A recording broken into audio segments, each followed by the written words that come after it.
Let that breathe. Ooh. DNVR Broncos live, coming to you from Studio P. Per bowl? Where the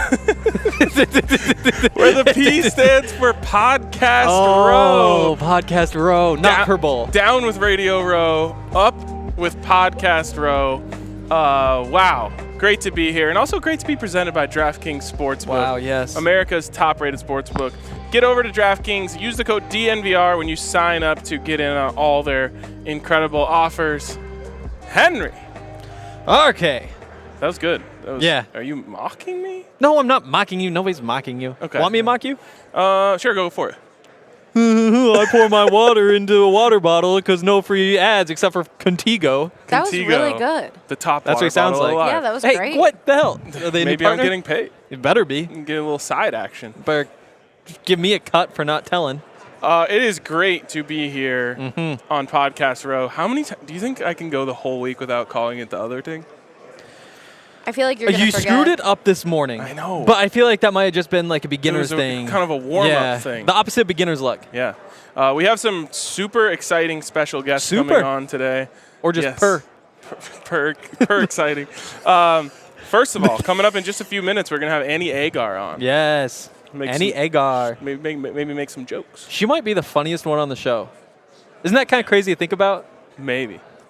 When's the last time we were able to find somebody funnier than us? That's pretty rare. Not to toot our own horns. We're hoping to have this really, really, really big-time guest on, but we keep getting big-timed by them. Zach Stevens? Yeah. I don't think Wow. we're going to get it done. I don't either. Could you imagine if we did, though? Zach freaking Stevens. Yeah, like be pretty 40,000 Twitter followers. ZS2, as some call him. Do you want to tell the people why he's not here with us right now? Yes, Zach Stevens stayed back at headquarters at Dove Valley. Yeah. No free ads to meet Sean Payton today. He will be with us tomorrow. Yep. And we can't wait to have him. We're hoping to have him on today. We haven't heard from him. He's just his phone, like he gets so many noties from all the numbies. I texted him, and then like 30 minutes later, he called and was like, "Hey, just saw your text." And I was like, "Well, come on." Don't flex on me like that. Wait. No, him. That's what you're saying. Oh, yeah. I thought I was flexing. I was No, like, wait, no. did he make you wait like 40 minutes? He didn't talk to me at all today.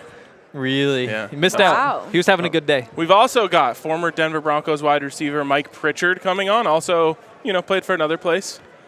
The Colorado Buffaloes Yeah, is where yeah, he played he for. did. And he Yeah, crossed he over did. with Coach Prime and blah, blah, blah, blah, blah. He But did we're here. also cross over with Coach Prime. What are the odds we can get through that without saying Coach Prime once? 0. Okay. Well, we We're won't try definitely then. talking about it. Okay. But I did also already do an interview with him on the Buffs. Get all your questions out. Yeah, like Learn I was enough. like, I'm for the people that watch this show, I want to get all my Buffs questions out so that they can talk about Broncos. But let's start, and we may have another guest. I'm still waiting to hear back from them. So Yes. maybe at 2:00. But let's get started before we have Annie on. Talk a little bit about this Sean Payton press conference that we had today. Your immediate takeaways, Henry. He's just such an adult. Like, it is pretty crazy. It's just like everything he talks about, it's like, first of all, half of it's in story form, which is the first sign of being like an adult man.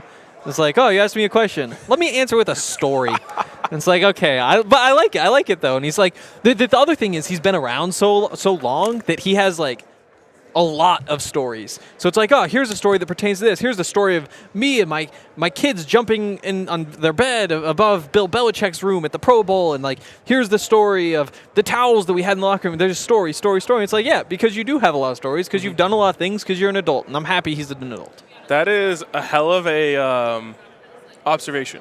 Like, I did not expect you to say that. Really? Yeah. I don't know. I just thought there would be something more football related. But if you think about it, like, no Star Wars references. Not one. No fanboying out. Nope.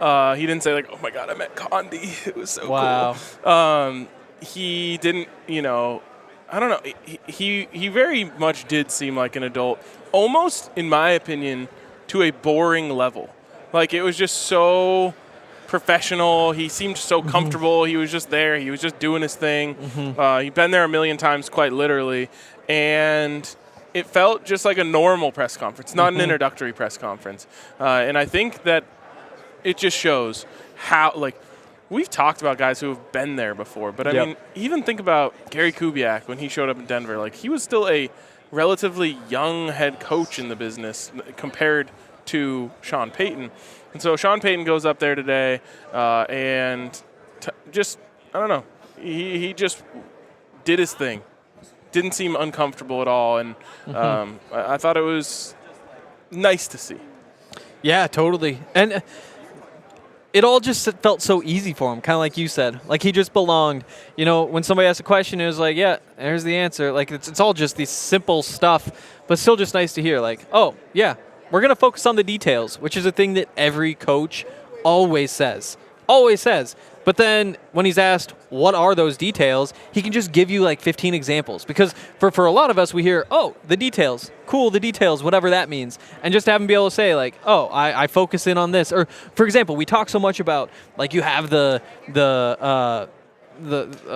coaches, the head coaches. Sometimes a big jump is going from a coordinator to being a head coach because you have to handle this other stuff. And he actually says, like, yeah, picking out the towels, getting the sound system, all this sort of stuff, instead of just like, oh, whatever they do behind those closed doors. Yeah, he has done all of this before. He is an expert at all things coaching. He is the one who came up with, Club Dub. He put in $30,000 into the sound system to make sure that they could go crazy. Like, he gets it. Nothing that he does here is going to be him learning on the job. And I think it's big for the Broncos to just have a pro in that position and someone, who is going to really be comfortable in his skin and comfortable in what he does. And speaking of a pro, we've got a pro coming on the show right now. Very stoked to welcome Annie Agar onto the show. Annie, how are you? I'm great. How are you guys doing? We are doing great. So we got to start here.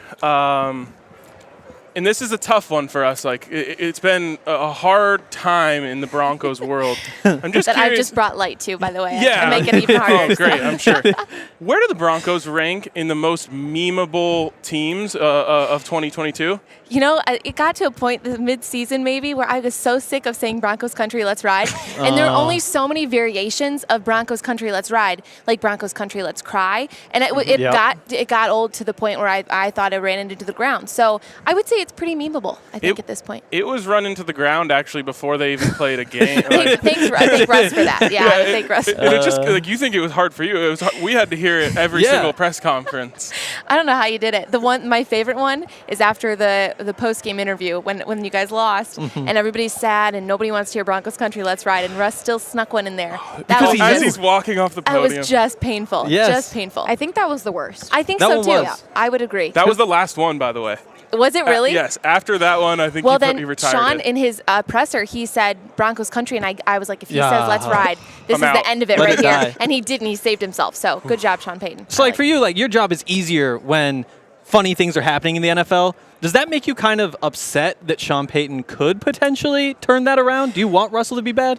No, I think like I said, that storyline's kind of run its course. So if he can bring Russ around, then I think there's jokes everywhere. Something's going to happen in the game. Even Sean Payton, I don't know if he said this, but I saw a tweet about him saying, like, the fans are not going to have to count down the clock now. So there will be jokes. The one time he has a delay of game penalty, I'm going to be all over it. So I am ready. I'm ready for the jokes. You just got the content dialed up. You're absolutely. You're like the GIF from The Office, just taking notes. Like, all right, well, Yep. that. I'm going to get Check another one off. call back to that one. Who are you most excited for this season? Like this upcoming season? Yeah, upcoming season. The Lions. I have to say the Lions. Really? Yes, and I'm from Detroit originally, live in Chicago now. So I'm from Michigan. So I kind of moved from, and also a Packers fan. So I moved from a state that hates me to a state that hates me even more. Yep. It's a great time. But I absolutely love what the Lions have done. Dan Campbell is insanely good and totally changed. I can just tell from the fan bases and my friends from Detroit, it's changed the dynamic of the way they think. Really? Like it's a different team to them now in a different atmosphere, and they're so hyped for this season. That just seems dangerous to me. It is. It is, but they're already depressed, so don't feel bad for them. Because they can't go. It can't get any worse for them. So having hope is a good thing. Obviously, there are some fan bases that are more self-deprecating, can handle jokes. Which fan base is the softest? Ooh, that's a good one. I've got to say Cowboys fans are pretty solid. Of They're course, pretty yeah, bad. makes sense. They're Makes pretty sense. bad. I can tell you, every time I've made a Cowboys joke, someone will slide into my DMs like, that's not funny. You shouldn't have said that. Well, it's true. So Then it is I will funny, say too. It. Yes. Like, it is funny. That's what makes it even funnier is when Yes. they react to it. And I think that's why people go after Cowboys fans, because their reaction's priceless. How about they're pretty soft. How about the opposite? Who handles it the best? Oh, that's a good one. Detroit does pretty well. Okay. Because they're not really fun to make fun of anymore Yeah. because they just know. Right. And I think Detroit's probably the best. Packers fans are kind of okay with it because they're just nice people. You know, it's Well, and they Midwest like people. you, too. You're a Packer fan. Yeah, because You I'm get one it of them. easy. Yeah, I'm that one doesn't of them. count. That Yeah, doesn't that's count. true. That's Yeah. true. That doesn't count. Where do we fall in this? Where are Broncos fans? I've never had a bad Broncos fan come for me. Wow. Not Even once. not once, no. Huh. So you guys are pretty nice. And even I did this, you can look at it on Twitter, this week I did an AFC and an NFC fan video. So Okay. I had fans send in videos to me and I edited in kind of a meeting format like I usually do. Mm-hmm. And the Broncos fans were hilarious. And it was the Browns and the Broncos fans were the only ones that had alcohol in like every video they sent me. So they were either getting Wow. drunk Let's or they were go. drinking something. It was so Wow. funny. I'm so proud of us. Yeah, no, that is great. That is exactly who we are. This is an off topic one, sorry, but one of the big debates that we've had on this podcast is what is the best body of water? Oh my God. So, Interesting. yeah. I love that you were thinking can- this. I was going to ask the same I thing. feel like I'm Really? an Yeah. expert on this because I'm from Michigan, Yeah. which we have a ton of bodies of water. The lakes, the famous ones. They are yeah, famous. Michigan lakes. Yes. Yep. So Michigan are lakes? you team? So Great lakes. you're either team lakes, team rivers, or team oceans. This is a tough one because It's I a love really the hard ocean. one. It's a tough Mm-hmm. one. But the lakes have no sharks. You True. cannot die from Yep. like a Ooh. stingray or something. Shout out to Steve Irwin. And Yeah. R.I.P. I think I would take the lakes. I really do. It's a really- the Michigan fan in me. Yeah, that's what we both You Not didn't even not mention Michigan rivers. fan, but Michigan. Rivers don't do it for me. They go somewhere though.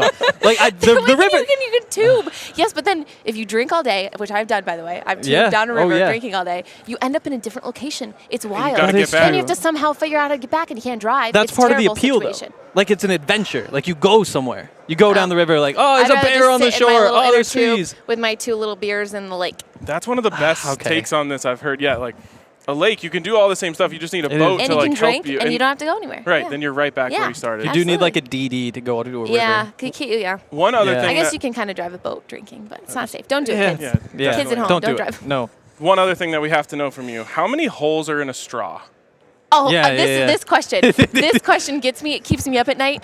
Okay, there are 2 holes in a straw. Yes. Because there are 2 entry points Yep. to the straw. If you close one side, now there's the- one hole. Like cheese has holes, but we don't say it has one big hole because they're all connecting. There's different holes in Swiss cheese. Does that make sense? Okay. Not really, but That was we're my gonna logic let you there. have Yep, that one. thank you. They do have a lot of holes. I don't would say know. there's 2. There has to be 2. All right. Last thing: where can people find your work? On Twitter, it's at Annie Agar, AGAR, and Instagram and TikTok is Annie Agar 5. There it is. Thank There you we go. so There, much it's all for there. Yes. joining Thank us. you guys. Appreciate of it. course, Check no out all problem. of her great content. Team Lakes and Team 2 Holes in a Straw. Yes. My kind of person right Yes. there. See ya, Annie. Thanks. All right. That's fun. That was fun. Let's, I guess, circle back to the More serious Denver Broncos. conversation, yeah. Oh, yeah, the Denver Broncos. I mean, that's the thing, though. Is like you don't have to be sad that we're flipping back to the Denver Broncos anymore. Like, typically you say, like, oh, back to the Denver Broncos. It's like, okay, well, are they going to lose by 10 or 15 this week? No, I mean, it was a great day for the Broncos. It was a great day. It really was. Most important thing I learned today, Tygate was real. Tygate was real. Sean Payton himself confirmed what me and many others believed, which was that the tie, the blue and orange tie that he wore just like a few days after it all began, was on purpose. Wow. I mean, this is You're one still that I was skeptical. wrong on. I was wrong. I mean, you got to be skeptical. You know, you do wonder if he's just up there saying it because he knows that it plays to the fans, which he did a much better job of somehow than Nathaniel Hackett. You would have thought he'd be good at playing to the fans.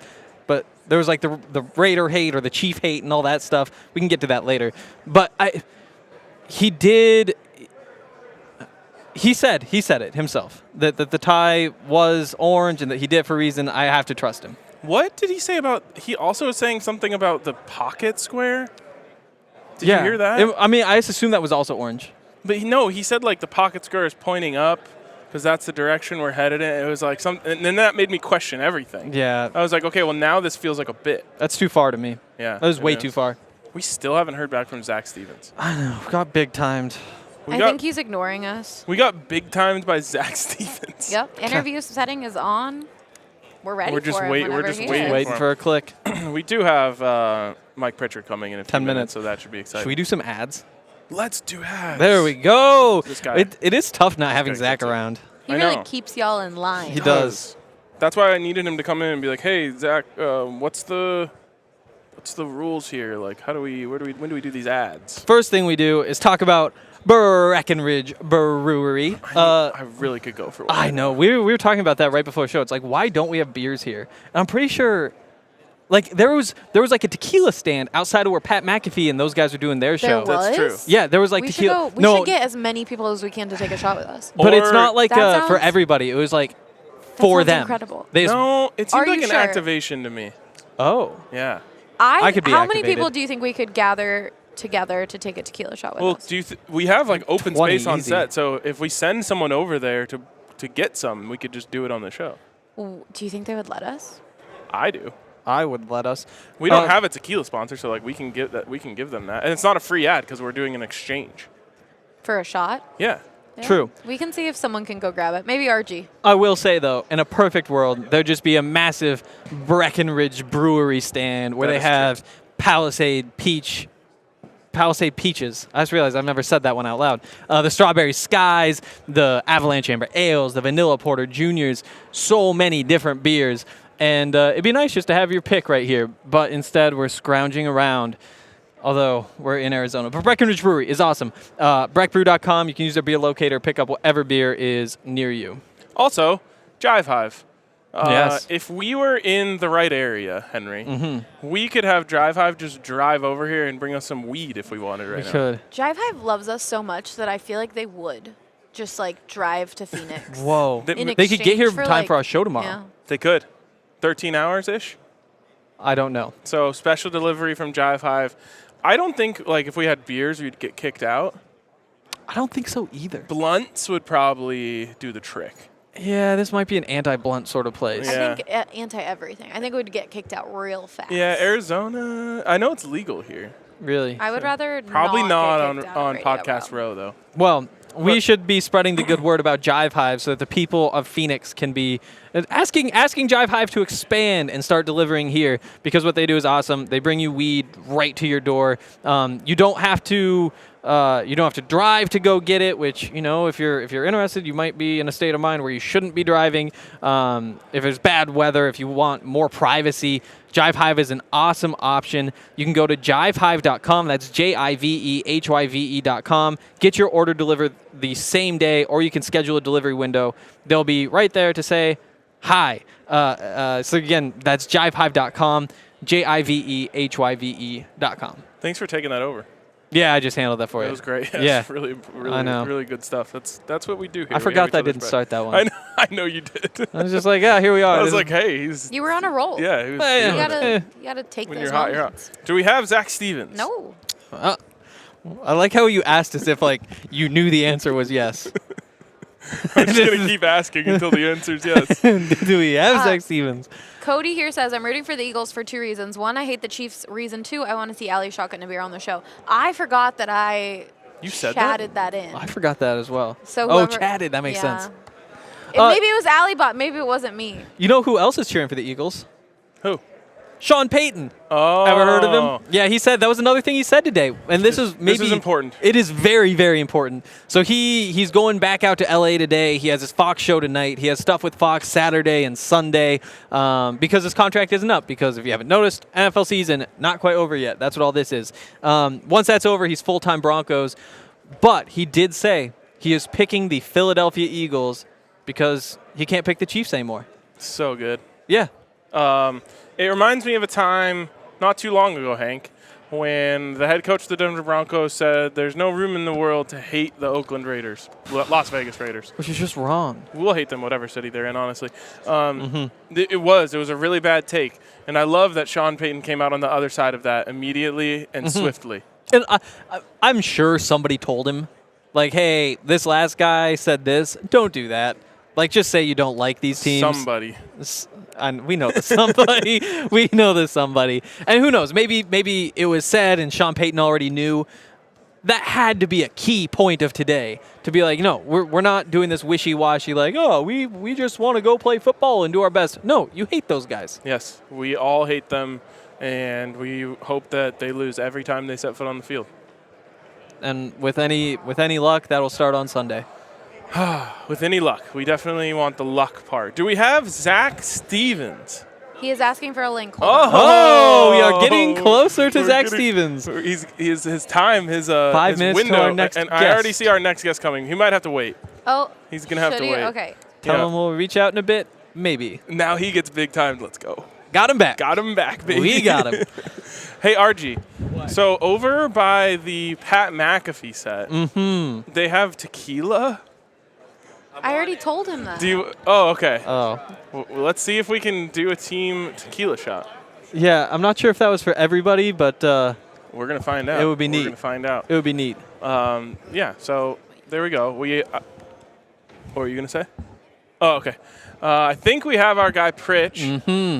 So we'll get him on here in just a second and talk a little Broncos with him. Should be exciting. Of course, Mike Pritchard, former NFL first-round pick out of the University of Colorado. Yes. And not long after, joined the Denver Broncos. So excited to talk to our guy Pritch here in just a second. Yeah, legendary time for both teams. Like those are the glory years. They were. He really caught the best for the Buffs and for the Broncos. He did. And fun fact about my guy Pritch here is the Buffs in the national championship season were so short on running backs that he had to switch from wide receiver to running back. Absolutely went off, helped the Buffs actually tie Tennessee in a must-win game. Wow. Over 200 yards. Hey, Pritch, how many rushing yards in the game against Tennessee?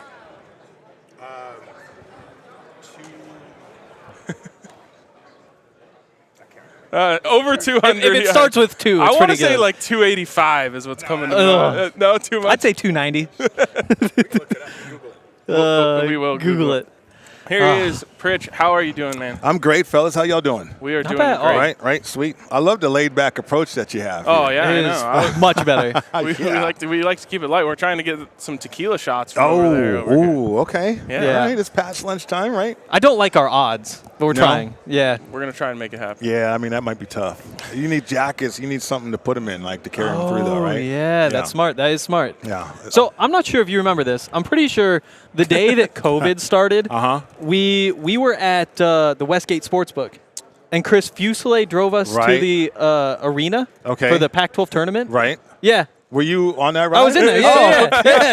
Yeah, I don't remember. Yeah, I don't that was me. remember. Okay. No, that was an awesome experience. Chris, when he comes to Vegas, I know. he does it up, right? I know. I know you get the first text class. where he's just like, yeah, I've got the booth at the Sportsbook. You want to come hang out? It's like, yeah, definitely. Yeah. What a crazy day, though. Yeah. I remember just sitting there. It's like, wow, here goes like Bill Murray is the thing, and like Rudy Gobert was blowing on the mics and all that. Yeah. And then the tournament gets all shut down. It got and the shut fans. down. It was crazy how it happened too, because like it was, you get in there, you get settled in, you start watching the conference championship stuff, and all of a sudden they started handing out papers, like the event's done. No more games after this one. And it was just shut down. The last game was the Buffs. That was the last game. And so what do we do now? Do we just get up and walk away? I mean, do the players know? And what's going on here? Because the tournament's over, right?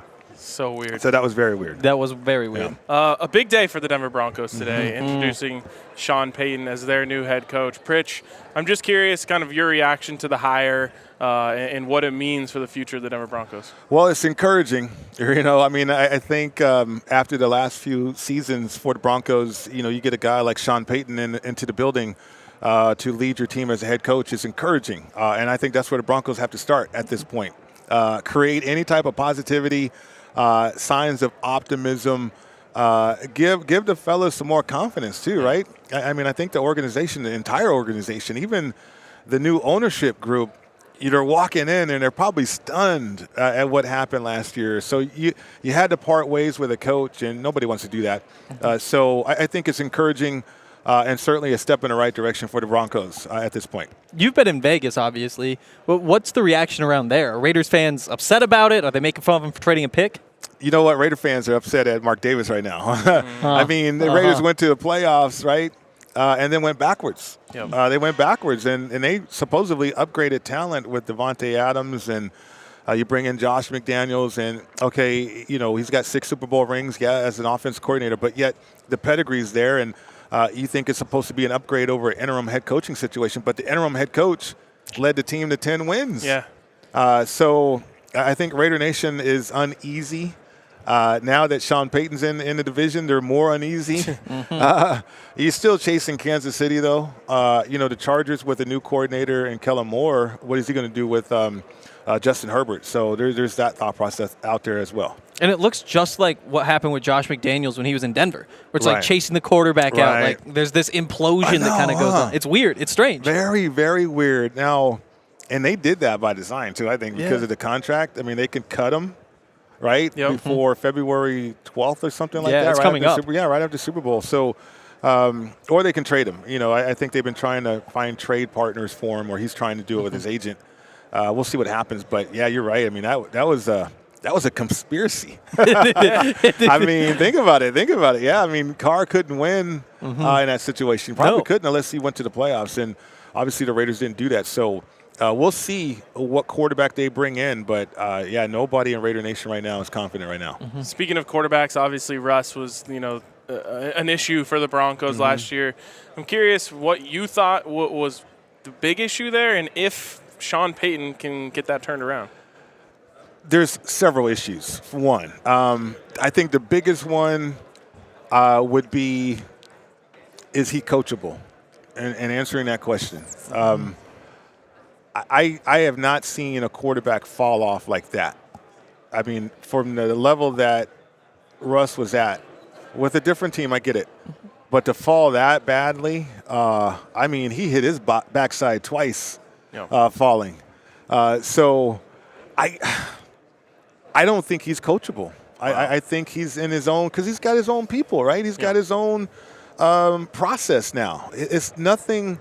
It doesn't seem like it was connected to the Broncos at all. It was work out at my place, do this my way, do this that way, and then obviously on the field it didn't work out. So I know Sean Payton probably has a strong enough ego, and certainly the method to help Russell Wilson realize he needs to remain coachable. But if he doesn't remain coachable, then I don't know how it improves. Yeah, the encouraging sign for me is the reports out there that Russ wanted Sean Payton. And you assume that if he wanted Sean Payton, it's because he knows about Sean Payton's expertise when it comes to offensive football. Right. His success with an undersized quarterback in Drew Brees, and just said, okay, I'm kind of embarrassed over the way this year went. Yeah. This is the guy that might be able to help me get back. Yeah, but what Sean and Drew Brees accomplished, Russ isn't going to do that. I mean, that was a Hall of Fame career, but think about how many years they were together, too. 15. Yeah, so Russell's not going to have that many years to go with Sean Payton. They're going to have to establish that right away, and to me, that's different. I've been involved with coaches, high-profile coaches who won a Super Bowl, take over a football team, and one of the first things that they want to do is make sure that everybody is treated the same way. Like, can you imagine Russell being treated the same way after what you guys saw last year? He had his own office in the building. Right. So how is that going to happen, though? I mean, think about that. So that's just the beginning. That's not even work on the field yet. And I think, for me being in that building, John Elway, to everybody, I mean, everybody was, Shannon Sharp, everybody was treated the same way.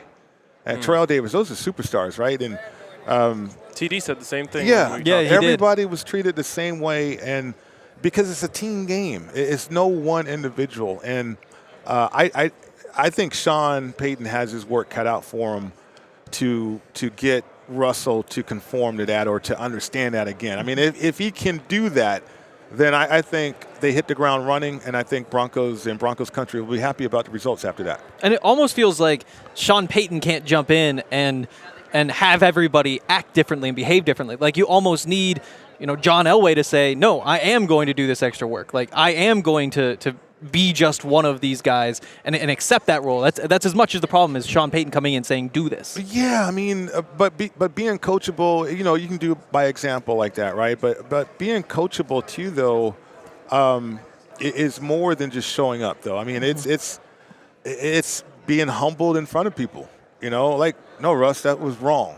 You can't execute that play like that. It's supposed to be executed this way. I mean, that's being coachable, and that's being treated just like everybody else. And to a legend, to a Bronco legend, they all accepted criticism. They all accepted coaching. They all accepted the fact that, we're not perfect. We're going to make mistakes. But it's the coach's job to make sure that we are perfect, or close to being perfect as we can get. From Russell, from mechanics and to trying to improvise and all that, he's just off script. He's just off the page. And I don't know how you bring him back in. Maybe Sean Payton does. That's why he took the job, though, other than the $20 million for a year. That helps. Sean Payton just printed 1,000-yard receivers in New Orleans. Yeah. I mean, it was just didn't matter who went in there.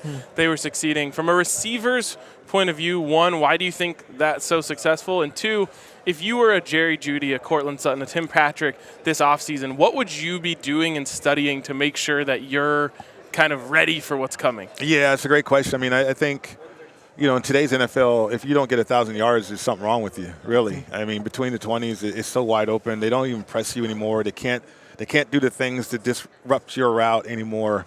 So you can get free releases, and you got to get open, right? I mean, catch the rock. You'll get 1,000 yards. So it's that. It's elevating your game, too, though. I think run after the catch is essential for a lot of players. They don't understand that much, but especially the shallow crosses and basic crosses and stuff like that. If you can make people miss, be elusive, create run after the catch, one, it helps the offense. Two, it helps your quarterback. But then you pad your stats as well, right? Everybody wants to go deep. Everybody wants to go deep, but everybody can run now. I mean, you got defensive backs that are running just as fast as wide receivers, and now they're 6'4". Yeah. Tyreek Woolen and those exactly guys, what right? I was thinking about when you were talking. Yeah, Sauce Gardner. I mean, all those guys are taller. So it's more about getting open when that opportunity comes. But, man, just perfect your game. Run after the catch, I think, is a big key, though. Yeah, and one of the tough parts is that with Sean Payton's offense in New Orleans, it's all built on clearing out the middle of the field, and here comes Michael Thomas on a slant, or Marcus Colston underneath, or you're hitting Alvin Kamara on these short little passes. Whereas Russell, when he's at his best, it's the power run and then the play action off of it and the deep shot. And those two things just seem so different. Right. That I'm just curious to see how they try to patch those together. How do they make that work? Again, it goes back to being coachable for Russell Wilson, I believe. Everybody wants to shoot the three, but we all can't be Steph Curry, though. I mean, you got to drive the lane sometimes. And if you equate that to football, that is the possession route. So, that is the high percentage plays and high percentage opportunities and moving the chains, getting into rhythm. I mean, how many times did we see the Broncos not even in rhythm yet offensively? So I think Sean Payton will bring that. He has to bring that discipline, and he will. But will the players, in particular Russell Wilson, will he understand that? Which he should. And if he can humble himself that way and start to understand it, then you're right. You'll see the Broncos matriculate. We'll also see big plays, too, offensively. But more importantly, I think Broncos Country will see consistency, though. Do you think Jerry Jeudy is that guy? Can he be that guy? I thought he was the best prospect coming out of college that I've seen since Randy Moss. Wow. From a route running standpoint, from a quickness, from a suddenness standpoint. But, when you get into the league and you get some money, but he has the ability to be like what people are saying about Justin Jefferson right now. He has the ability to be what people are saying about Jamar Chase, But nobody's saying that about him right now. Yeah. I mean, he's got that ability. He really does. But hopefully he can stay focused on that stuff, I mean, look, you start winning, you start going to the playoffs, you start going to Super Bowls, people are going to know your name. Yep. The great Rod Smith once told me the reason why I was so motivated in practice, right? It was on practice squad, was he just recognized and realized the opportunity that he was given, right? And, man, you guys have probably heard this. He's like, I get to put cleats on for a living. right? That was his drive, and like, but I don't see that from Jerry Jeudy, and what I see is, you know, what a lot of today's athletes are involved in, and that's popularity. Yeah.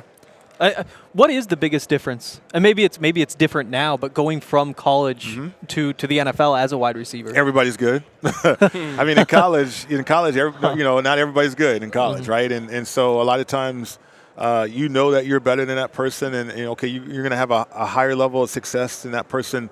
But in the National Football League, everybody's good, and you better respect that, because if you don't, you're going to be left behind. It's like that train or that bus you're trying to catch up to, and you can't catch it because it's always moving. And so you constantly have to work on your game. You constantly have to find ways to improve your game. Yep. Speaking of everyone being good, who in practice or in game was the best corner you ever went against? Well, it was Deion Sanders. Oh, come on. How did he come up on this? Yeah. I didn't even have to think about that one. No, we used to negotiate the receiver line and one-on-ones.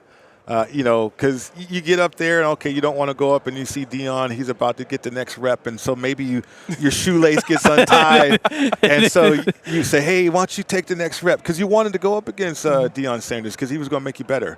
The thing about Coach Prime now, or even back then, is when he did beat you or you didn't beat him and you weren't successful, he would let you know what he saw. Hey, you tipping. Hey, you were doing this. Hey, I saw your eyes. Whatever it was that you were susceptible to, he would let you know. So that helped me out as a younger player. And then going up against, anybody else in the league, it was like it's not the same as going up against Coach Prime or Deion Sanders at the time back then. So, but hands down, he was really good. What do you think made him so great, other than the physical abilities? His confidence, one, he would study the opponent, who he was playing, and he would know that person inside and out, their tendencies. He would know when to jump jam, when not to jump jam, how to play inside or outside leverage, which leg to put up. He would mess with receivers because he knew what their game was all about. And then in practice, he would take every rep. We go through certain periods, and then you have the second team come in or whatever, but no, Deion would go through every rep. Wow.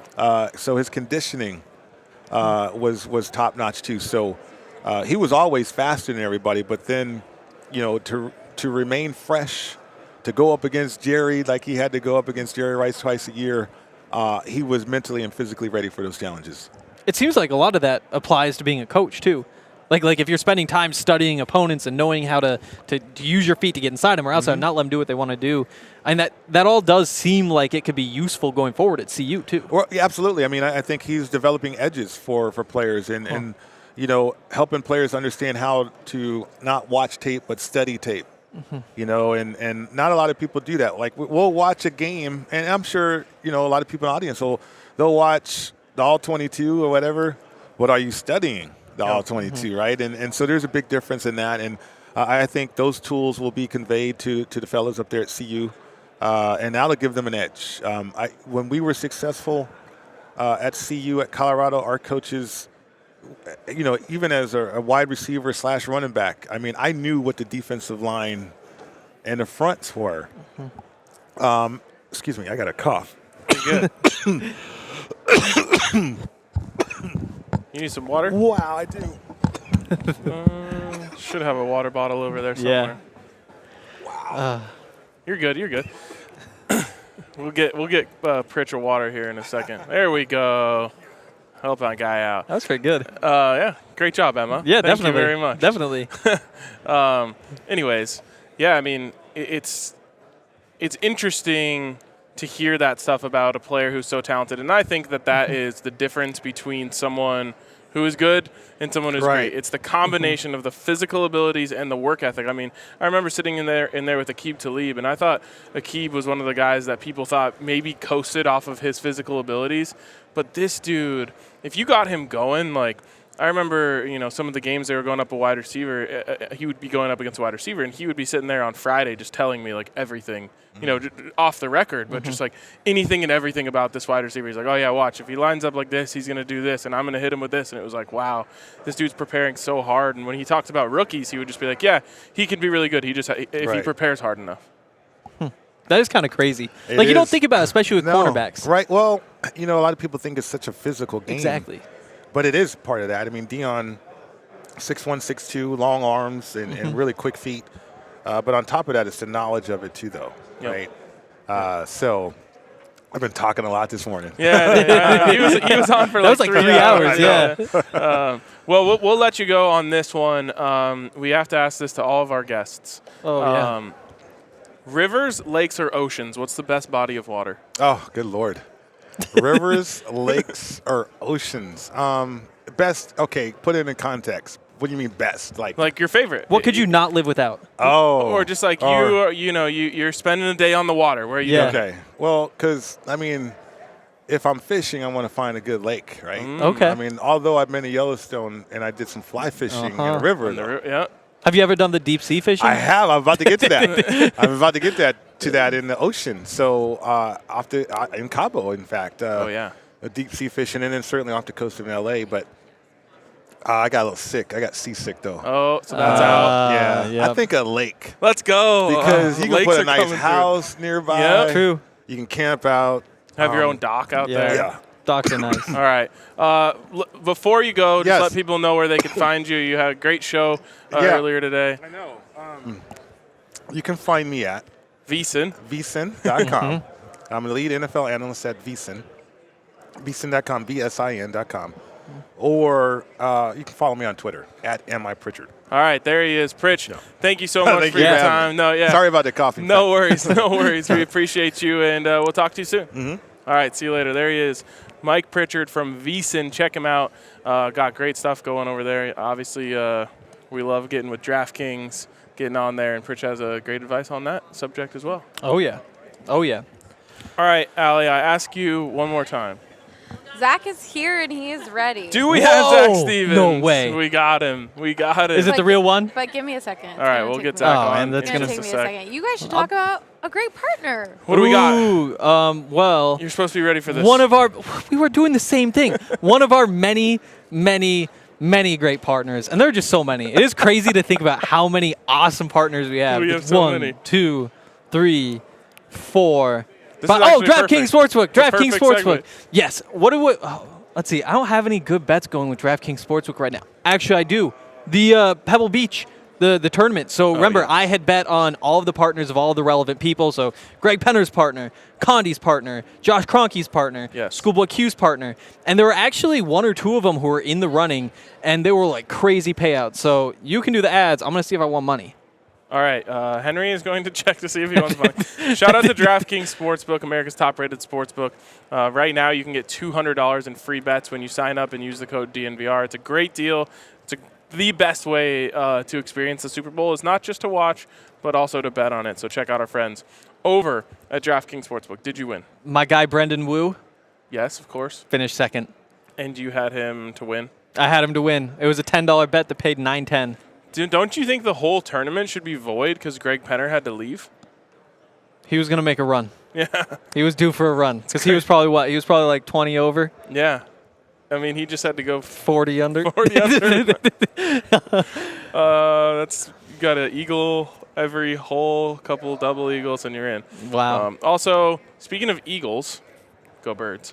Yeah. But also, if you want some Eagles gear to support your newfound fandom, or if you just want Broncos gear because, you're a Broncos fan. It's better. Got to go over to FOCO. Whoa. Can they hear that too, or just us? No, just you. Oh, okay. Oh, so we're supposed to play it off. There's an echo. No, there isn't. What are you talking about? What? Sorry, I got distracted by the echo.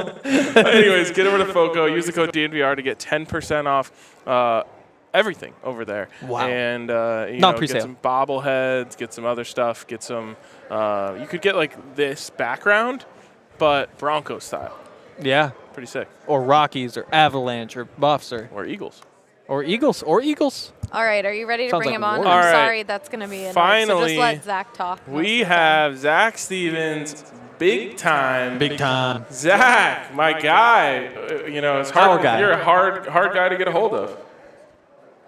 Fellas, I mean, it's been quite a day today. Look at you guys out there. I'm here at Broncos. Hey, I can hear that echo too. You power through it, guys. Wow, it is a fun echo. Zach, it's crazy. We can't hear. And with the echo, it's like he's coming from It does. above. It feels like Wizard of Oz. Or like he's God. Yeah, well, he kind of is. He thinks so. Everyone can hear. Okay, just let Zach talk. Oh, okay. Oh, okay. So, Zach. The floor is mine, Allie. I like those words. Today, guys, right when I got home, I changed into a blue shirt because the details matter around here, guys. The details are everything. This is the new Sean Payton era where details mean everything. Sean Payton wearing a little Broncos the tag on his coat that was pointed up. He said, someone pointed it out on Twitter earlier and said, he needs to learn. No, that's just how Sean Payton, he did it like that because he wants to show that the Broncos are pointing up. His pocket square pointing up because he wants to show that the Broncos are pointing up. His tie, a lot was made of his tie that he was wearing on Fox a couple of last week, that it was orange. That was intentional, but he took it one step further today. He was wearing an orange tie that had horses on it. So this guy is all about the details, and not just with the football team, not just on the field and things like that. It comes to the details off the field, the things that I just mentioned, and the way that food is made in the facility, the way that players do things when they're not in the facility. And so that is what Sean Payton brings. You could tell that he's rejuvenated, that he's excited for this opportunity, and he is calm. He knows what he's doing. Unlike the past 3 head coaches that the Denver Broncos have had, where you get an excited giddiness and they're still saying, oh, well, I don't know how I'm going to do this, still working through that. Sean Payton knows exactly what he's going to do. And what's very interesting is he talked about how he's done this before. He's taken over a bad team when he took over the New Orleans Saints in 2006 and built them up from the ground up. He said when he got there were tarps on the wall because the facility was literally still recovering from Hurricane Katrina. He said they would have cakes and celebrate when they were able to get coaches to come to play for the Saints and coach for the Saints.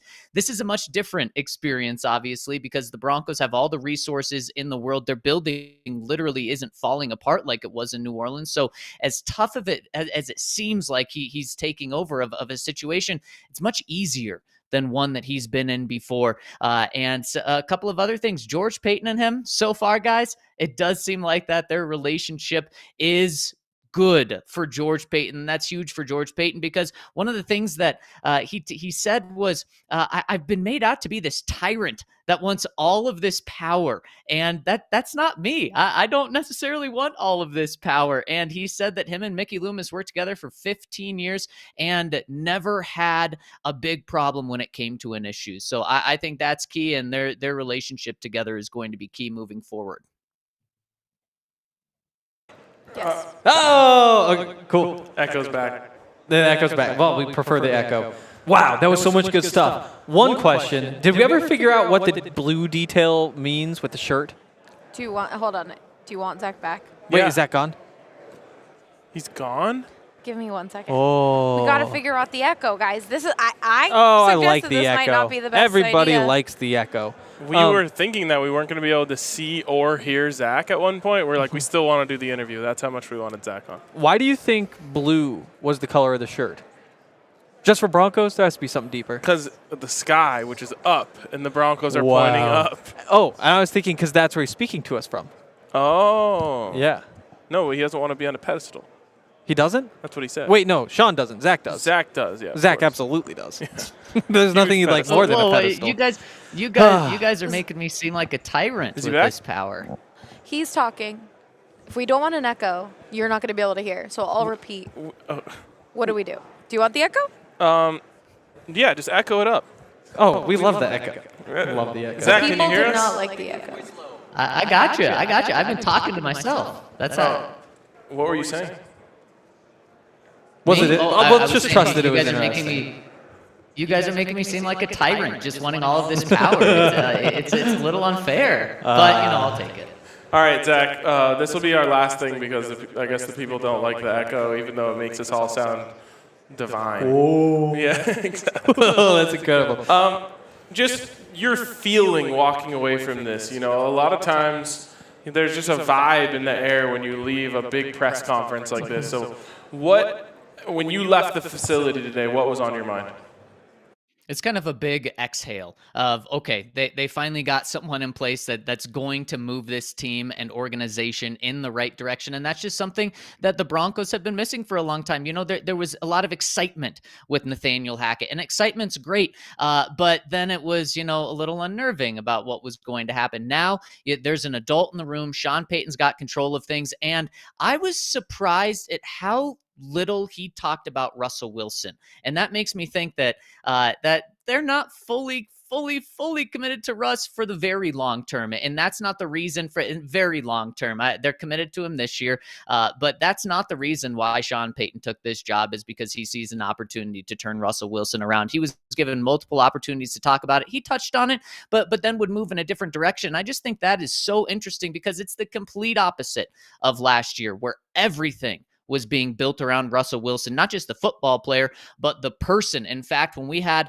a little meeting with Sean after the press conference, he was asked, Jay Keeps, he's Russell Wilson's quarterback coach. Is he going to still be around? And Sean said, I'm not aware of that. And no, the only people that are going to be in the facility are players and coaches that are on our staff. So he put that on notice right away. That's a huge takeaway. And so he's not going to be afraid to put Russell Wilson and make him just like one of the other players. And so that was a big takeaway. And then one of the other things that I loved, he's a Bronco, and he is fully embracing it. The past 2 to 3 coaches that the Broncos have had here, when asked about the AFC West and the Chiefs and the Chargers and the Raiders, they say, oh, yeah, one of 17 games. We got to play them. We don't really like these guys, but, I respect the organization.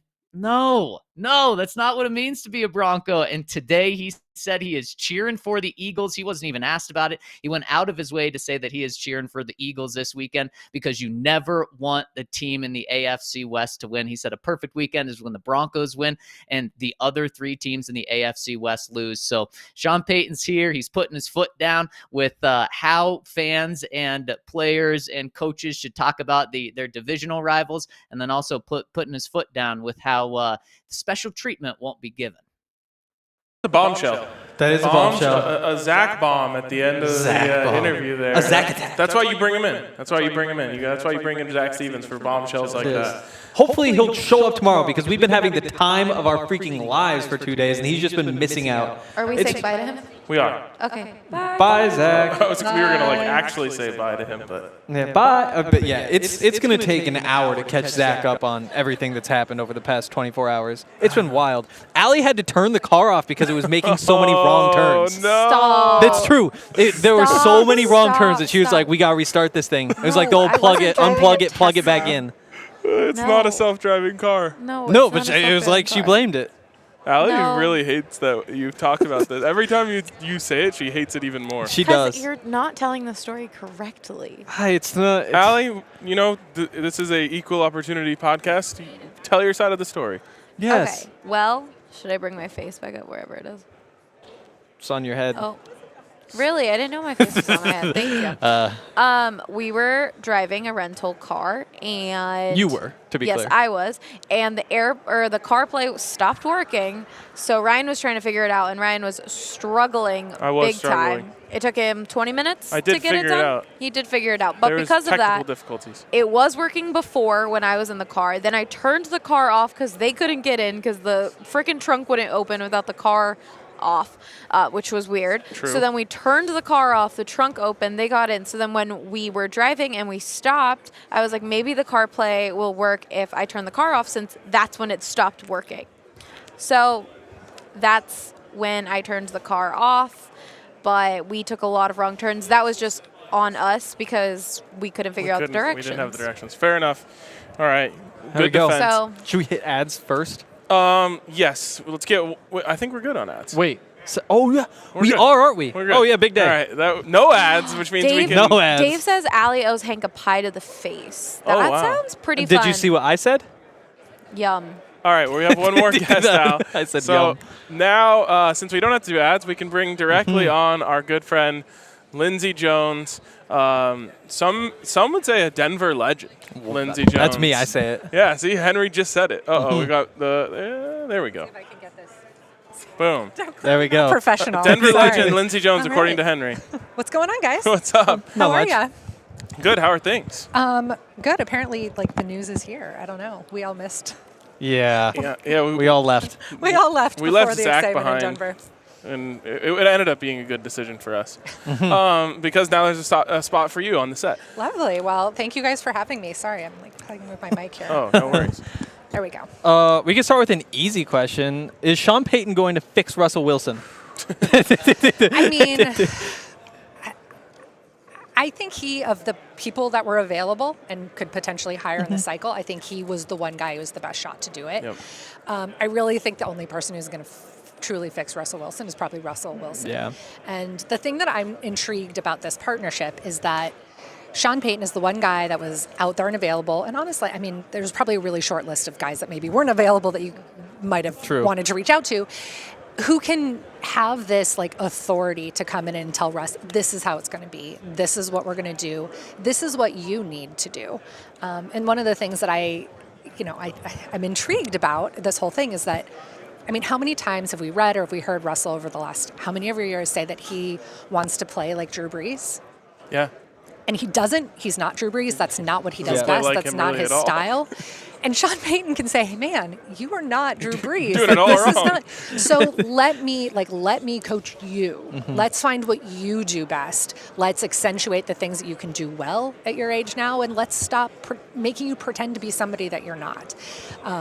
So that's why I'm at least like intrigued by it, is Yeah. that he's going to come in with, he just, I was to say he's like the adult in the room. Like we probably throw that around too much, but he comes in with pedigree and a resume and stuff that was not here previously when Russell first showed up. Zach just said that in kind of the split-off session after the press conference, Coach Payton was asked about Russ's personal quarterbacks coach and if he's still going to be around. And Sean Payton straight up just said, I didn't know about that, but no.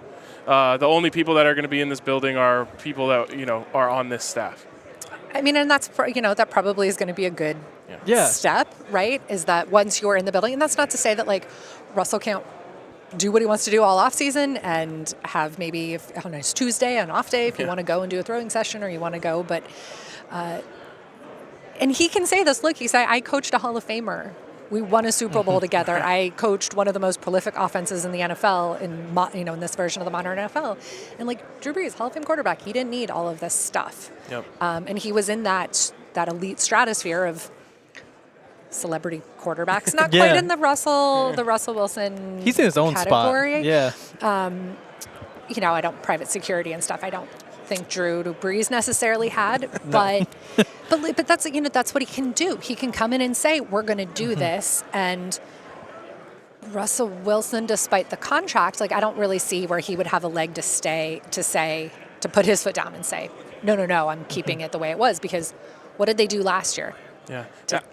Maybe I'm naive about it too, but the fact that Russ wanted Sean Payton makes me think that he's kind of embarrassed about what happened this year and is like, okay, anything's on the table for me, like whatever gets me back to how I was. Yeah, I mean, I think that's got to be there. I mean, there's no way that you could look at the resume from 2022 and really be proud of almost any of it, right? And say like, you could probably pick quarters here and there, drives here and there. It says, okay, well, this gives me hope that it's possible. This is what I could do, especially I guess by the very end of the season, right?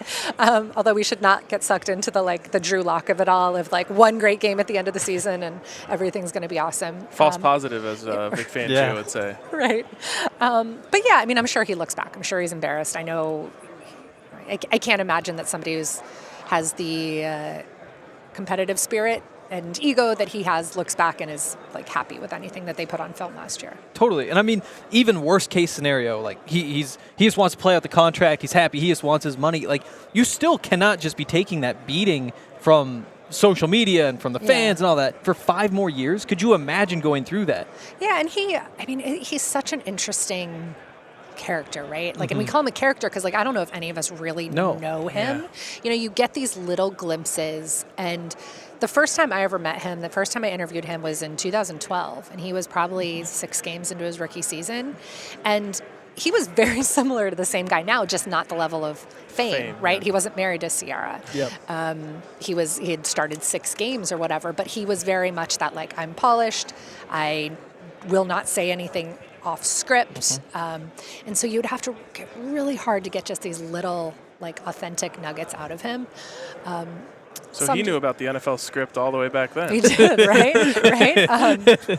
So I'm just really curious to see kind of what this, like, iteration is, and to see kind of who the rest of Sean Payton's staff is going to be as he puts this all together, because I think Nathaniel Hackett had a lot of failings. One of the biggest issues he had was, outside of Ejiro Evero, basically, was the staff that he put together. He didn't have the experience and network available to kind of bring together the best of the best, where Sean Payton, in theory, should be able to do that. So I'm very curious. Offensive line, quarterbacks, wide receivers, just the whole group. Who's staying, who's going?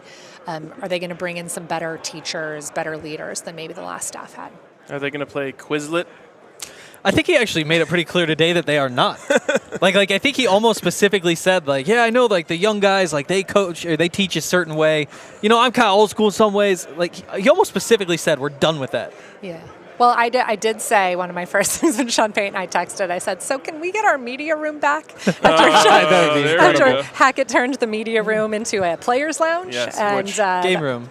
I don't think any players ever went Pop a into shot. it. That was a little, I don't think it's coming back, though, unfortunately. Yeah. But I had to at least send the text and check out and see if that was possible. As you've kind of moved into a more national role, I'm curious if you've gained a different perspective on the Broncos. Like, I always say, sometimes when you're on the beat and in the building, your view of things get a little bit skewed. How has your view of what's going on in Denver changed? Yeah, I mean, so I still live in Denver, obviously. And yeah, it's kind of evolved because, like, when I worked at USA Today, I was a national writer, but that was like during the Peyton. Right. Now there's too many Peytons. This is too new. The Peyton Manning era.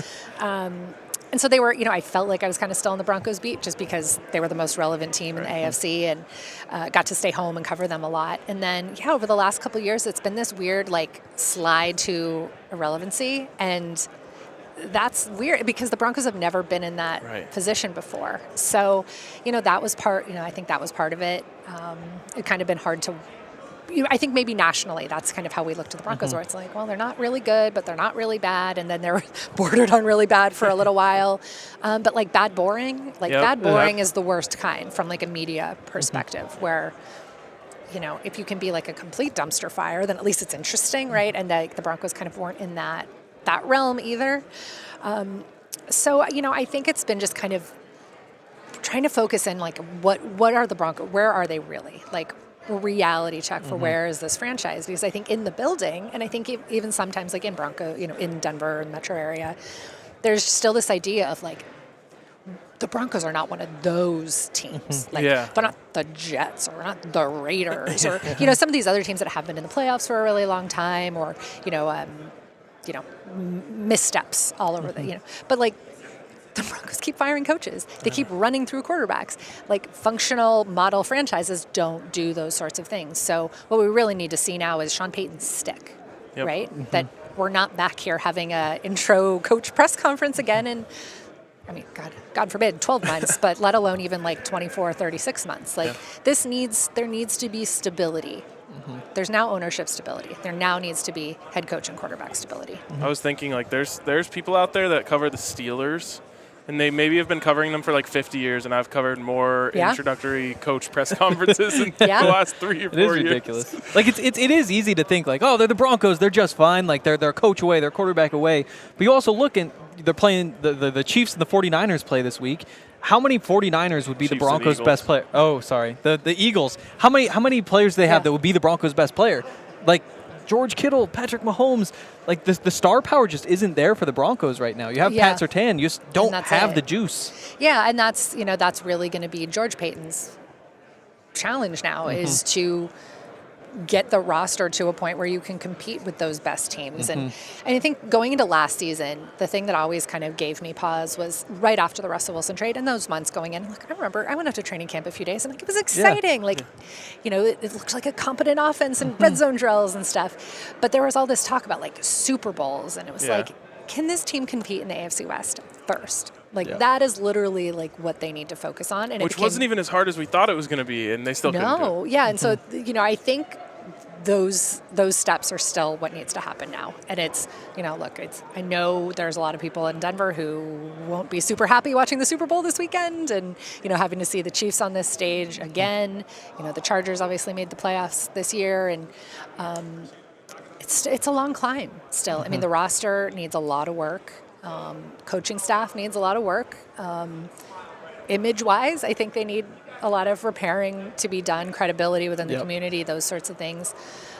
So, yeah, it's going to be a long climb, but I think of all of the options, this is probably the best place to start. I mean, could you imagine if all of a sudden it was like, got to sell, and like Jonathan Gannon might coach his butt off on Sunday, right? I mean, he might, but like trying to sell that is like, here you go. Yeah. No. Sean Payton's a little bit easier sell. Last thing, what are you working on this week that you're excited about, and where can everyone find it? Yeah, well, so my new job at The Ringer, I don't really write anymore, which is very different. So this Super Bowl experience is very different for me. So I'm here editing all of our copy. All of our reporters are here. I'm going to be doing Slow News Day with Kevin Clark a couple times this week. I think we're going to record tomorrow morning, or actually late tonight, tomorrow morning after Media Day. And then we're going to record after the game. So I'll be podcasting, and then we got a lot of awesome content. Go to theringer.com, check out all the content. I'm going to be selling Girl Scout cookies on Radio Row. I mean, I'm here just hustling, mom life. Let's go. Yeah, I love you're it. ready. Wow. So. Okay, and then we'll let you go on this one. Oh, yeah. Yeah, I was gonna ask. You have to say that. You have to ask both questions. What's the best body of water? Rivers, lakes, or oceans? Oceans. Oh. Wow, okay. Wow, okay. Yeah. Why? I don't. They're beautiful and have sustaining life, and dolphins and whales and I don't know. Yeah, They do have like all the big. Yeah. What do you even call it? They're not fish. Creatures. I mean, it's hard. Like, I mean, Water creatures. I'm a native Coloradan. We don't have oceans, but so True. there's some allure of like going somewhere where you can be out on the ocean and in the beach. All right. I Fair guess. enough. So. Thank Should we you be asking people who's going to win the Super Bowl? That would be a good question. I feel like Oh, that yeah. should be kind of like. I haven't be decided careful. yet. No, you haven't? Okay. No, I haven't. Although I think, you know, for the That is Ringer true. socials tonight, I think I'm going to probably have to make a pick. Oh, okay. It's tough. I think the Eagles have a better roster, 1 through 53. Yep. I think the Eagles have probably a better game day coach, like for those 3 hours. My colleague Shio Kapadia made this point really. I like this. Wow. But the Chiefs have the better quarterback Yep. by A lot. fairly substantial margin. They have Travis Kelce is kind of like the ultimate X factor, right? Yep. And then you have the better game planning coach in Wow. Andy Reid. So it's really It is tough. I'll Yeah. just tell you this: Henry kind of got Allie's canceled looking for at me, picking the waiting. Chiefs.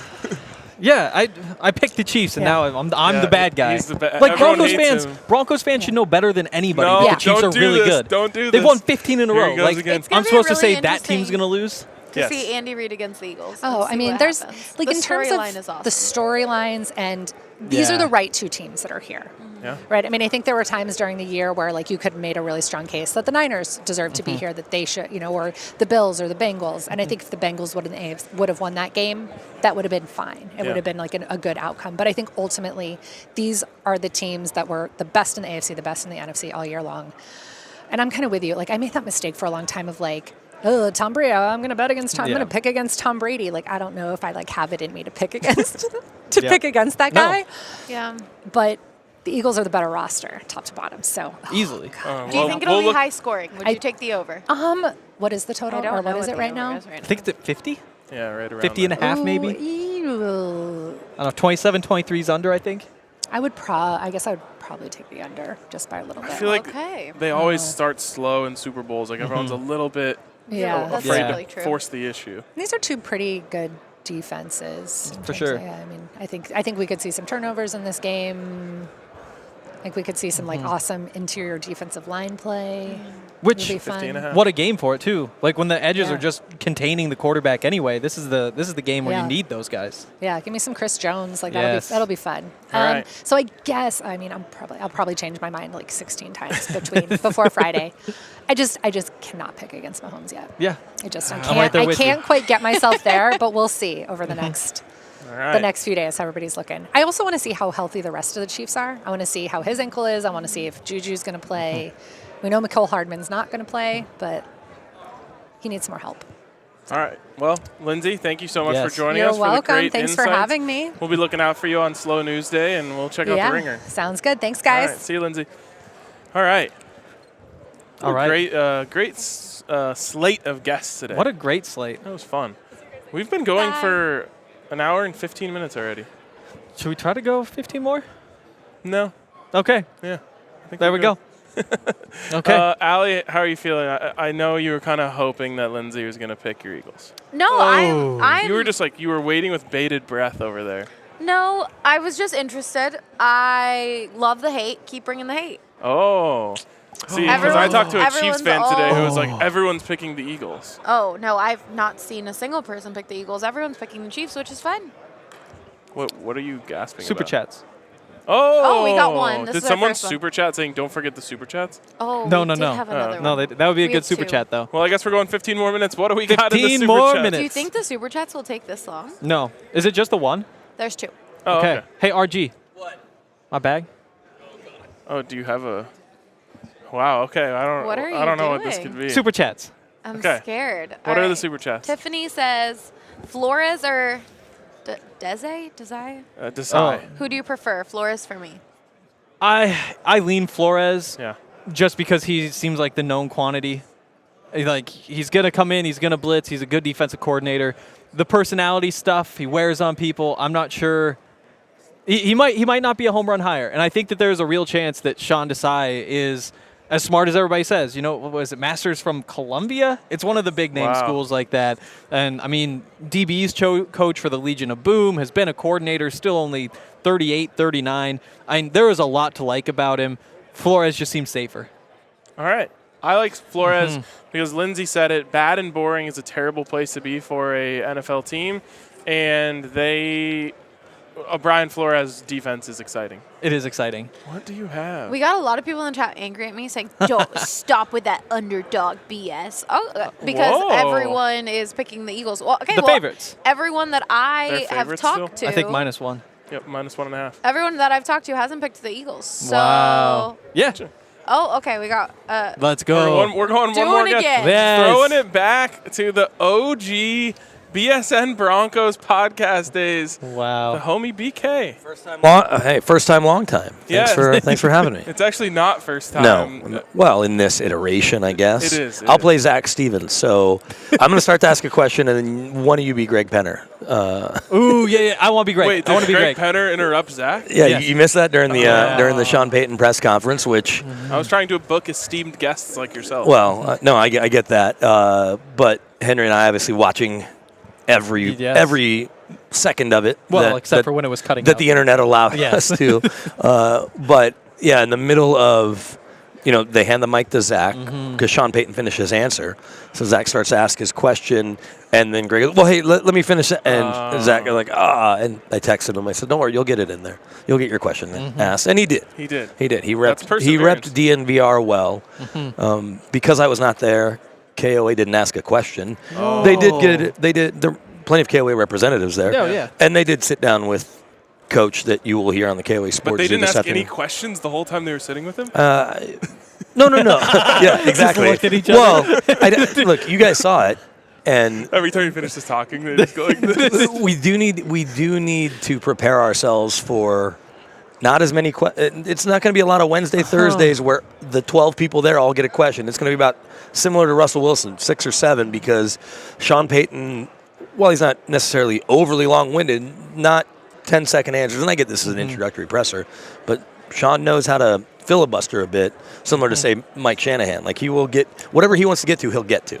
Yeah, it's kind of interesting in that way. I just wonder if him being in the media himself gives him like a different appreciation for the job. Maybe so. And he kind of touched on that at the end about learning how to sit on camera and talk on camera and what to do with his hands. You know, I don't know if he was Ricky Bobby when he got there to Fox, but he's obviously been on camera.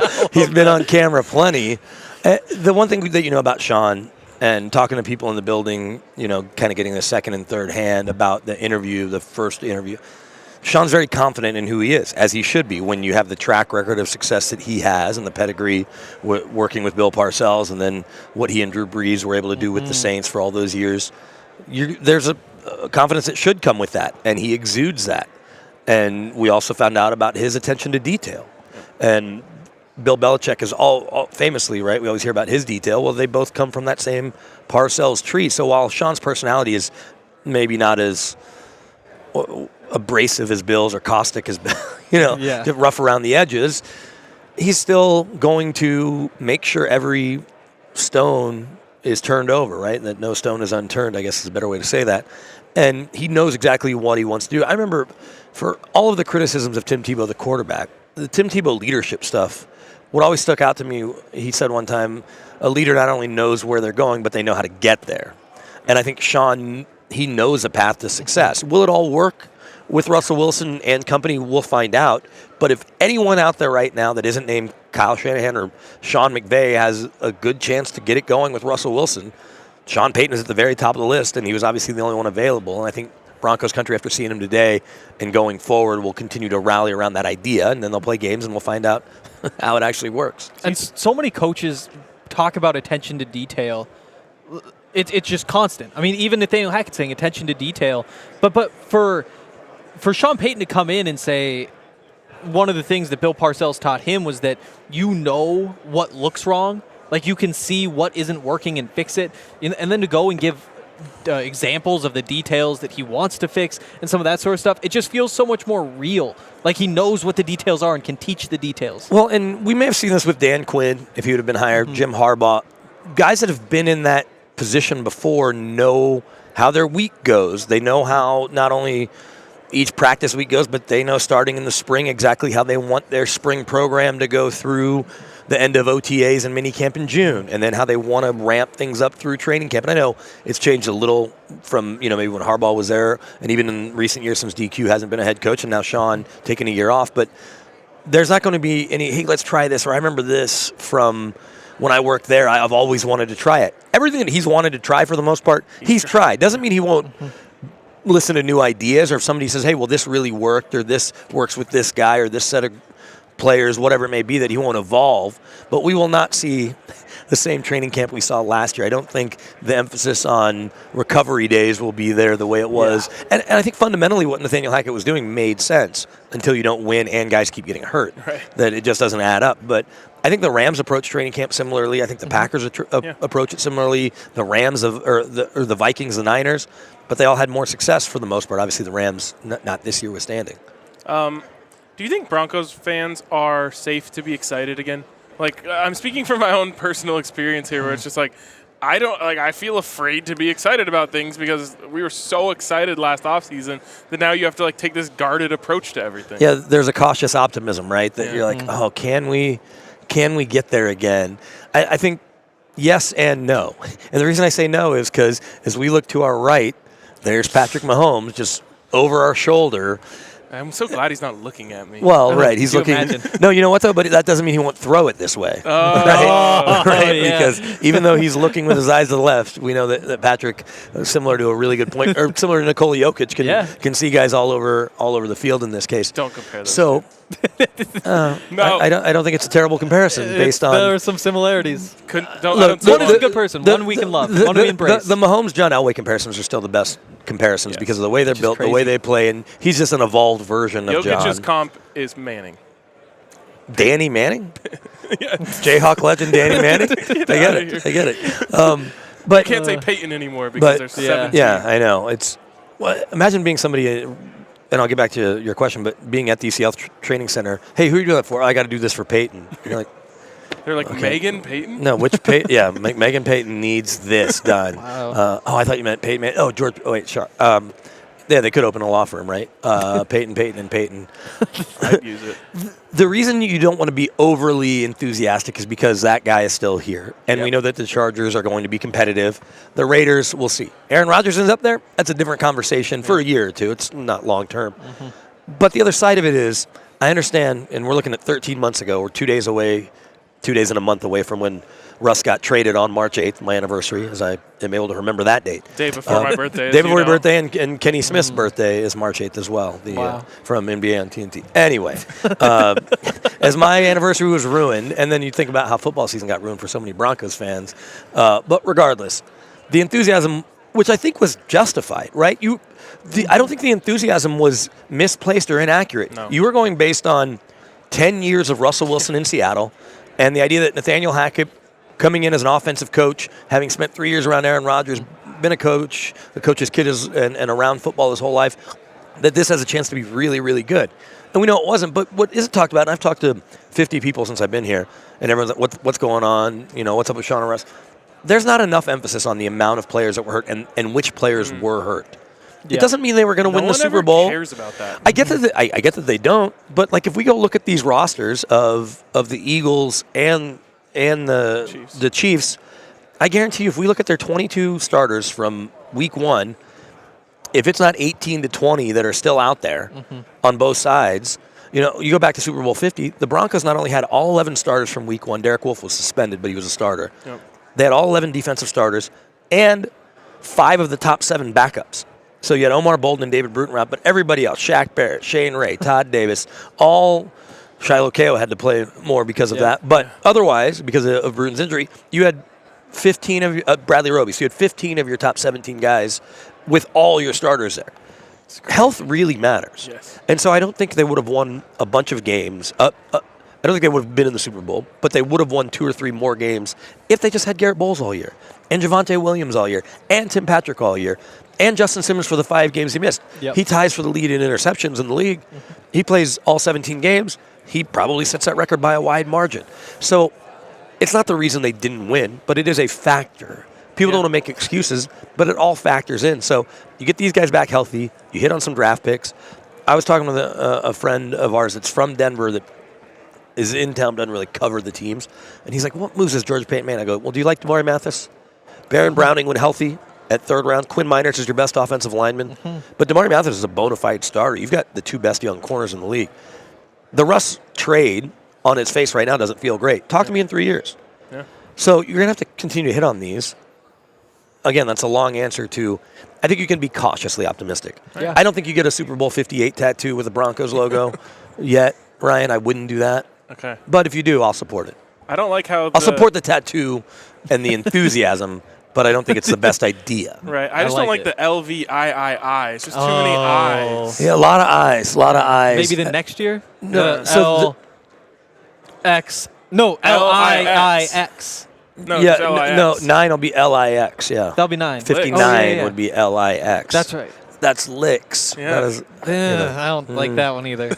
well, and then, we got lucky with Super Bowl 50. I say we, those who want to wear Super Bowl gear. They've now gone to these Roman numerals and gotten away from the cool old posters, I know. which were great Incredible. for 40-something years. It's like they're dunking on themselves by putting all these I awesome know. posters Yeah. up. I They're like, know. look how cool this used to look. But so I have to think that Super Bowl 75 will probably be a number again, and then Super Bowl 100, I guess we'll see what that is. But Let's hope that we get there before so that. I would not get that tattoo if I were you. Okay. But I think keeping January 16th open because the Broncos might have a playoff game that weekend. Okay. Like maybe don't plan a wedding, go to a tropical vacation. Okay. Because weren't you on vacation that first weekend? think of I the, was, yeah, I think I was. So maybe keep that clear because I do think a playoff appearance is definitely not out of the realm of possibility based on the marriage of Sean Payton and Russell Wilson, because if anybody can figure it out, it's Sean. And like you said, the injuries. They had 23 guys who are going to be coming back off of IR.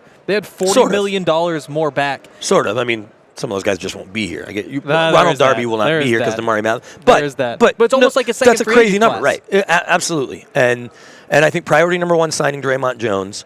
Then I think Really? Okay. then I think you start to reorganize some of your money on guys you know you're keeping, if you can. Justin Simmons deal, stuff like that. You just move money around, and they should easily be able to sign 2 free agents. Certainly a premium O-line type free agent. If there's a guard out there or a right tackle out there or somebody that projects as a left tackle, likely not out there.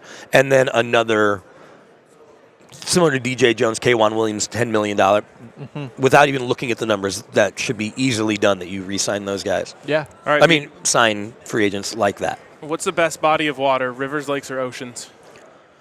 Rivers, lakes, or ocean? Probably lakes. Let's go. Because So of many 3-1 lakes. I love going to the beach. The ocean scares me a little because you Yeah, get caught in the I agree. undertow, Oh, yeah. sharks, Yeah. octopi, You get jellyfish. swallowed by a whale. Yeah, a whale could accidentally swallow Saw you. that in a book once. Yeah, so I think that lakes are the safest, the most. You can do the most without having to worry about what, like the boating and stuff you can do, jet ski.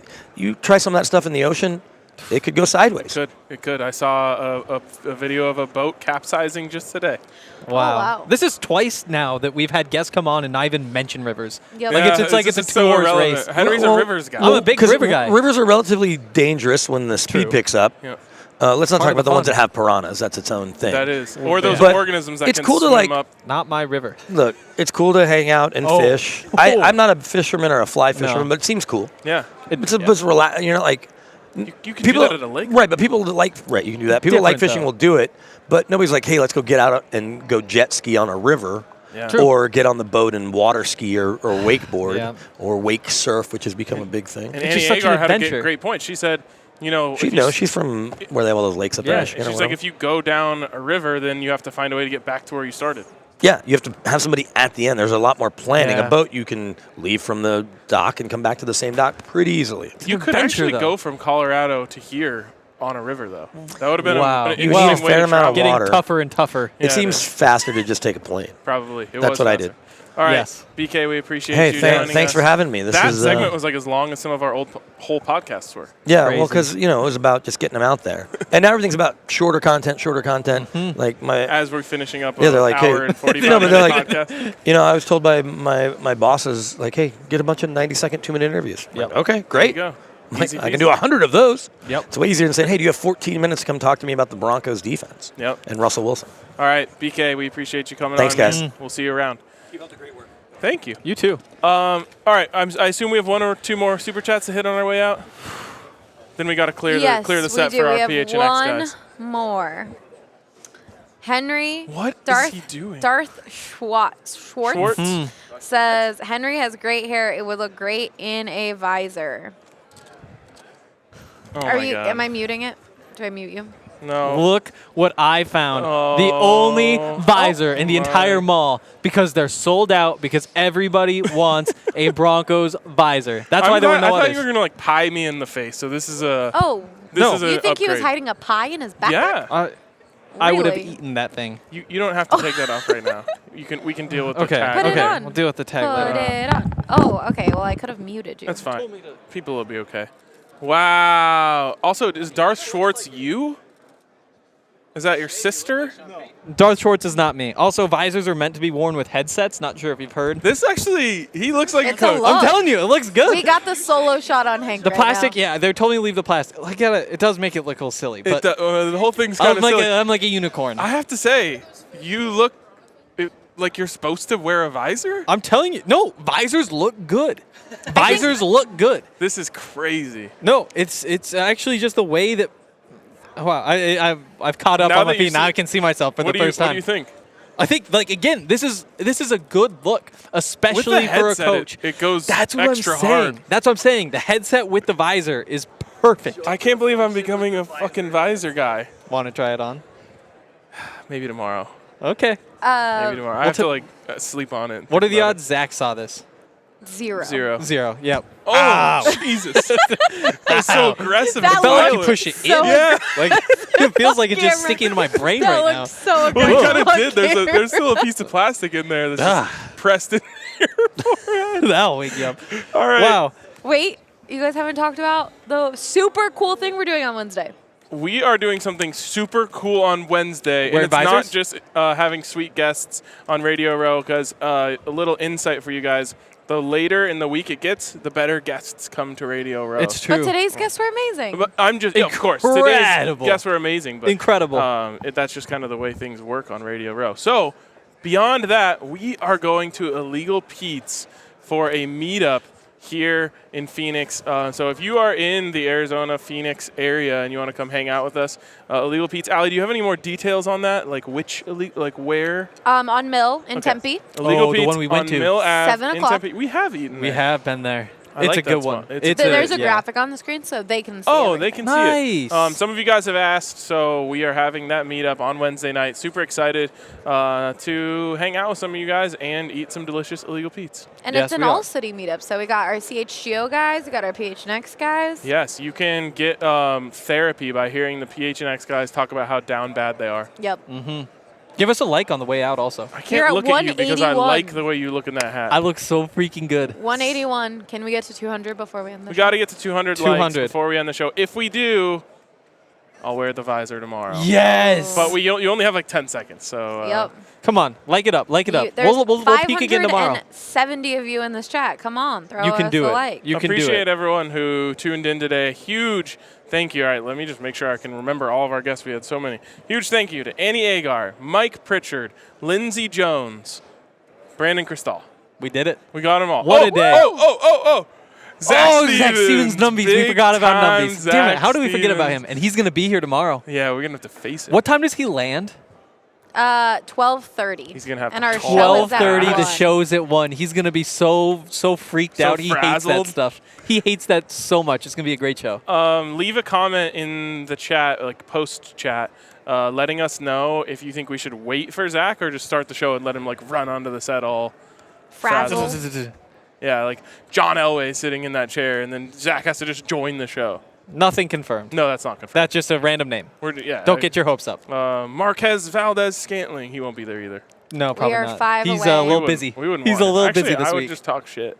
You would. Yeah, if we had a chief on, I would just talk shit. You wouldn't ask him if Aaron Rodgers is better. 2 He more. is. All right, yeah, two yeah, more yeah. likes. We've You got, got like 20 Alex. seconds. You're saying no website comments. We'll see if we can do a We'll hit a little bunch. website pod. Honestly, we in just a second. This is a big guest Oh, week. That's We a can- good idea. yeah, you guys can wait and do a do a little pod. bonus pod. Yes. With the questions. It'll be audio only then. Okay. Good idea. Audio only. Appreciate you guys. 201. Sorry to the website comments. We just got a Too lot many of guests It's going to be a today. tough week. Yeah, and we have to get off the set for the PHNX guys. Trying Tomorrow, to do better. I will try on the visor. Wow. Until then, Little sweaty. we will see you guys later. Appreciate you guys for tuning in.